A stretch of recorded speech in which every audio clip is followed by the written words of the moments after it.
በሰሜን ምዕራብ አቅጣጫ የኤርትራ ጦር እንቅስቃሴ እያደረገ ነው። መንግስትም ይህንኑ አረጋግጧል። ሰሜን ምዕራብ አቅጣጫ ማለት በወልቃይት ቀጠና ያለው ስፍራ ነው። ይህ ስፍራ ሶስት ሀገራትን የሚያዋስን ወሳኝ ኮሪደር ነው፣ ሱዳንን፣ ኤርትራንና ኢትዮጵያን። በዚህ ወሳኝና ስትራቴጂካዊ ስፍራ የኤርትራ ወታደሮች ከህወሓት አርሚ 70 ኃይሎች ጋር በቅንጅት እንቅስቃሴ እያደረጉ ነው። በአካባቢው ያለውን ሁኔታ በቅርበት የሚከታተሉ አንድ የአንድ አፍታ ሚዲያ ምንጭ ከትናንት አንስቶ በሸረሪን አቅጣጫ ከሱዳን ኦምሃጅር የተነሱ የኤርትራ ወታደሮች ከኤርትራ ከወልቃይት ቅርብ ርቀት ላይ ከአርሚ 7 ታጣቂ ኃይል ጋር መቀላቀላቸውን ነግሮናል። እነዚህ የኤርትራ ወታደሮች የህወሓት ወታደሮች የሚለብሱትን ወታደራዊ መለዮ እንደለበሱም ተናግሯል። ምንጩ አክሎም በወልቃይት ቀጠና ወታደራዊ እንቅስቃሴ እየተደረገ ያለው በህወሓትና በኤርትራ በኩል አይደለም ይላል። በመከላከያ ሰራዊቱ በኩልም ወታደራዊ እንቅስቃሴዎች በወልቃይት ቀጠና በስፋት እየተስተዋሉ ነው። ከቀላል እስከ ከባድ መሳሪያዎች፣ ታንኮች፣ መድፎች እንዲሁም በርካታ ቁጥር ያለው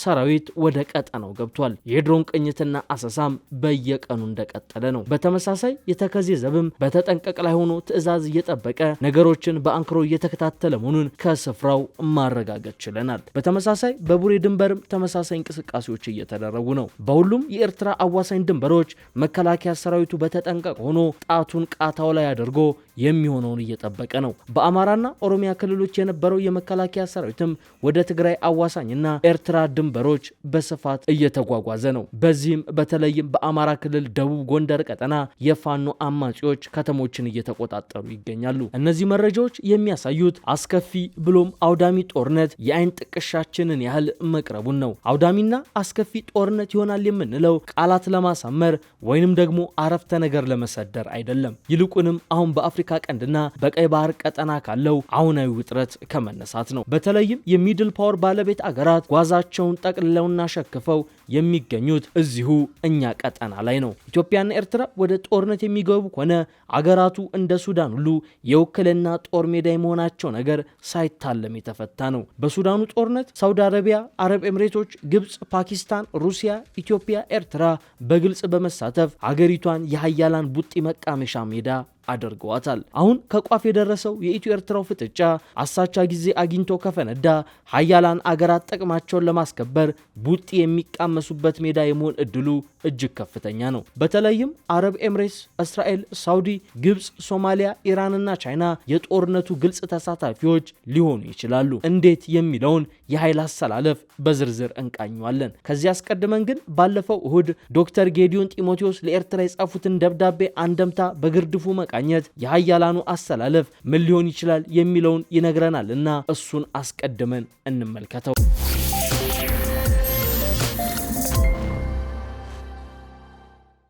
በኢትዮ ኤርትራ ግንኙነት ላይ የሶስተኛ ዲግሪ መመረቂያቸውን የሰሩት በጀርመን የሚገኙት የአፍሪካ ቀንድ ፖለቲካ ተንታኙ ዶክተር ነገራ ጉደታ አዲስ አበባ ለአስመራ የጻፈችው ደብዳቤ ከሰሞኑ በትግራይ ክልል በነበረው ግጭት ኤርትራ ተሳትፋለች የሚል ግምገማ ላይ መድረሷን አመላካች ነው ይላሉ። ከሳምንታት በፊት በትግራይ በአማራና በአፋር ክልሎች መካከል በሚገኙ አዋሳኝ አካባቢዎች ግጭት ተቀስቅሶ ነበር። በተለይም የትግራይና የአማራ ክልሎች በይገባኛል በሚወዛገቡበት ጠለምት እንዲሁም መጋሌና አባላ አካባቢዎች የትግራይ ኃይሎች ከኢትዮጵያ ሰራዊትና ከአማራ ሚሊሻዎች ጋር ውጊያ አካሂደዋል። ዶክተር ነገራ እንደሚሉት በዚህ ግጭት ውስጥ ኤርትራ ተሳትፋለች የሚል ግምገማ ላይ የደረሰው የኢትዮጵያ መንግስት ጠንካራ ይዘት ያለው ደብዳቤ ለኤርትራ ጽፏል ይላሉ። በሁለቱ ሀገራት መካከል ለሁለት ዓመታት ገደማ የቆየው የቃላት ጦርነትና ዘለፋ እየተጋጋለ እየተቦካ ቆይቷል የሚሉት ተንታኙ የኢትዮጵያ መንግስት በዛ ግጭት ውስጥ ኤርትራ እጅ አለበት ብሎ ስለገመገመ ወደዚህ ከፍ ያለ ደረጃ ያደረሰው ይመስለኛል ሲሉ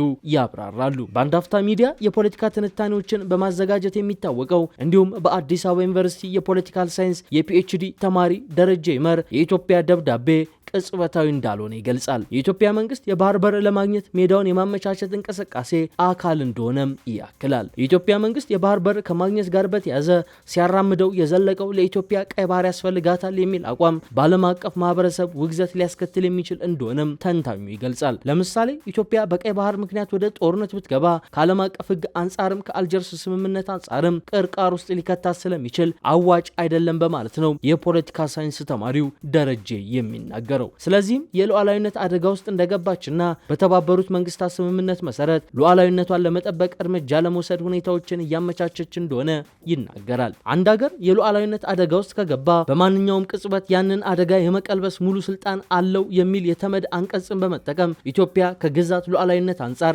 አደጋ ውስጥ እንደወደቀች በማድረግ ተቀባይነት ያለው አካሄድ ለመከተል እንዳሰበች ደረጀ ይናገራል። የኤርትራ መንግስት ኢትዮጵያ ውስጥ ስለገባ የኢትዮጵያ ሉዓላዊነት እየተጻረረም ስለሆነ እንዲሁም የኢትዮጵያን እንደ አገር መኖርና አለመኖር ቅርቃር ውስጥ የሚከት የፖለቲካ ሁኔታ ስለተፈጠረ ኢትዮጵያ ይህንን ለመቀልበስ የትኛውንም የኃይል እርምጃ ብትወስድ የሚያስወቅስ ወይንም በዓለም አቀፉ ማህበረሰብ የሚያስወግዝ ዲፕሎማሲያዊ ጫና አያስከትልም በማለትም ይያክላል። ቀጥሎም የኢትዮጵያ መንግስት ከዚህ ቀደም በአልጀርስ ስምምነት የተፈጠረው ታሪካዊ ስህተት መደገም የለበትም የሚል አቋም ሲያራምድ እንደመቆየቱ ግጭት ከተነሳ በኋላ ቀይ ባህርን ወይም አሰብን ያካተተ አዲስ ስምምነት ከኤርትራ ጋር ለመፈራረም የሚያስችል የፖለቲካ ማዕቀፍ እንደሚያገኝ ያስረዳል።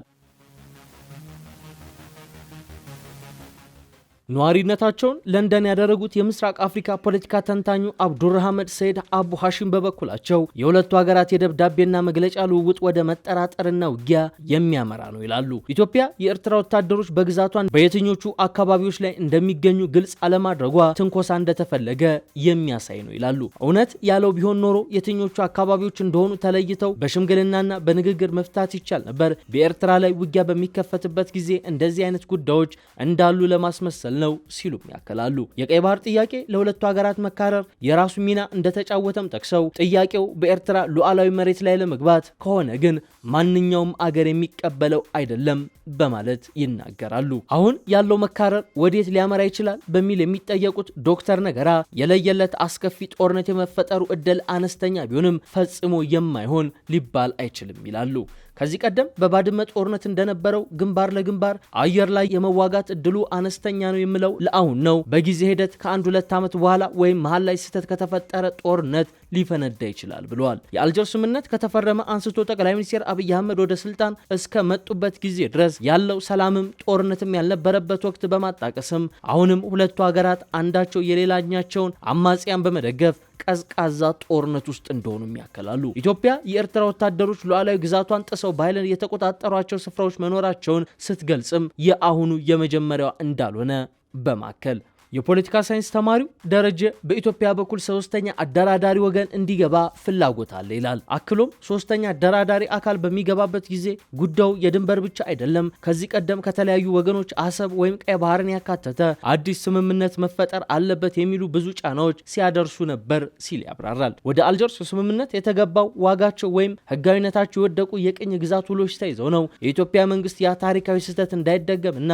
ስምምነቱንም በህግ ዋጋ እንደሌለው አጽንኦት ተሰጥቶ በሶስተኛ አካል በኩል ከኤርትራ ጋር ድንበሩን ያካተተ አዲስ ስምምነት እንዲኖር ይፈልጋል ሲልም ያብራራል። ኢትዮጵያ ከጦርነት ያልተናነሰ መወጣጠር እንዲፈጠር ጫና በመፍጠር የሶስተኛ ወገን ጣልቃ ገብነት እንዲኖር ማድረግ ትሻለችም ሲል ያክላል። ዶክተር ነገራ በበኩላቸው የሁለቱ አገራት መካረር ወደ ወታደራዊ ግጭት ቢያመራ ጦርነቱ የኢትዮጵያና የኤርትራ ብቻ አይሆንም፣ ቀጠናዊ ይሆናል፣ አስከፊም ይሆናል ሲሉ ያስጠነቅቃሉ። በአንድ በኩል ግብጽና ሶማሊያ የኤርትራን መንግስት ሲደግፉ፣ በሌላ ወገን እስራኤልና የተባበሩት አረብ ኤምሬቶች ኢትዮጵያ እንደሚደግፉ ይናገራሉ። በሌላ በኩል ኢትዮጵያ ከሳውዲ አረቢያ ጋር የነዳጅ ግብይትና የኢንቨስትመንት ትስስር ቢኖራትም የተባበሩት አረብ ኤምሬቶች በኢትዮጵያ ወገን መሰለፍ ወደ ኤርትራ መንግስት ፊቷ እንድታዞር ሊያስገድድ እንደሚችልም ዶክተር ነገራ ያክላሉ።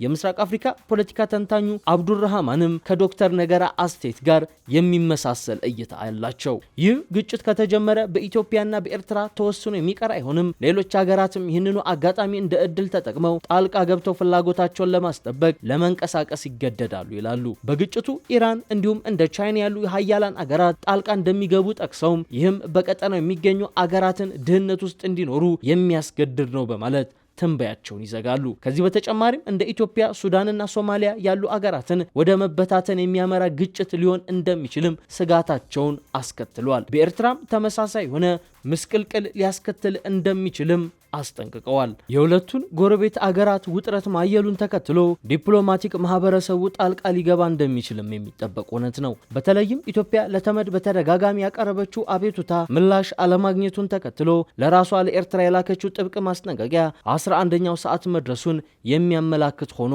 ከፍተኛ ትኩረት የሳበ ነው። ከኢትዮጵያ በኩል 2 ጊዜ በኤርትራ ጉዳይ ደብዳቤ ደረሳቸው የተመድ ዋና ጸሐፊ አንቶኒዮ ጉቴሬሽ በዚህ ጉዳይ ለመምከር በዚህ ሳምንት አዲስ አበባ ይገባሉ።